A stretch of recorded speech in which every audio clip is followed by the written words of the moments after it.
আমি এদিকে সকলের মাছগুলোকে ভেজে তুলে নিয়েছি, সুন্দর করে ভেজে নিয়েছি। দেখো সেই একটু তেল ছিল ওর মধ্যে, এই যে লবণ, এর মধ্যে লবণ হলুদ মাখানো মাছটা ছিল, সেই তেলে আমি বেগুনগুলো সুন্দর করে ভেজে নিয়েছি। এবার আমি আলুগুলো ভেজে নিচ্ছি। আমার তেল কোনটুকু আছে দেবে বন্ধুরা, এই দেখো আমার এইটুকু তেল হয়ে গেলে এবার আমি এই কন্টেনারগুলোর মধ্যে রাখবো। মাছগুলোকে আজকে কালকে থেকে ইউজ করবো।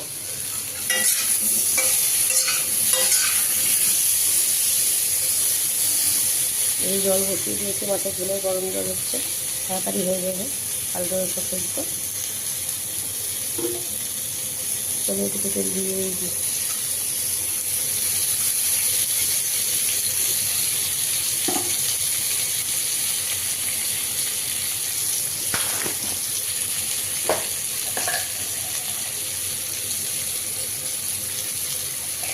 স্ট্যান্ড না হলে খুবই সমস্যা হয়, যারা পরে খেয়ে দিবি তারা জানে।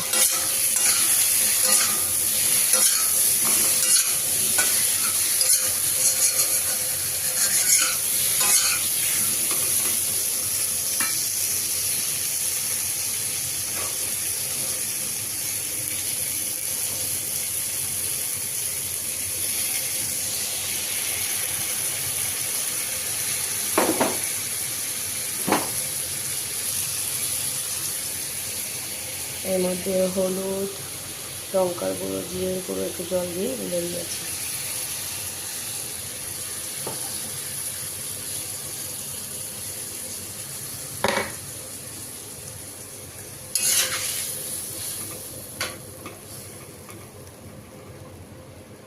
কেন বলো তো, আলু এতগুলো, এটা ছাড়া আর কিছু এখন আমি করে পারিনি। আর তেল নেই যেহেতু, বরবটি বটাটা এখন আর হবে না, এটা ফ্রিজে রেখে দেবো। তেল এনে, তেলের প্যাকেট এনে তারপরে করবো।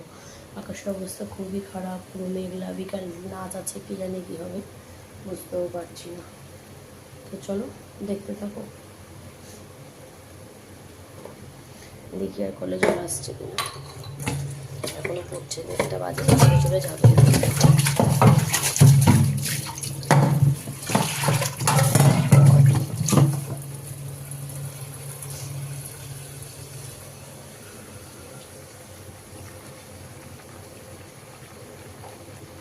চলো বন্ধুরা, এই গরম জলটার মধ্যে দিয়ে দিই, যাতে ঝোলটা আরও তাড়াতাড়ি ফুটে যায়।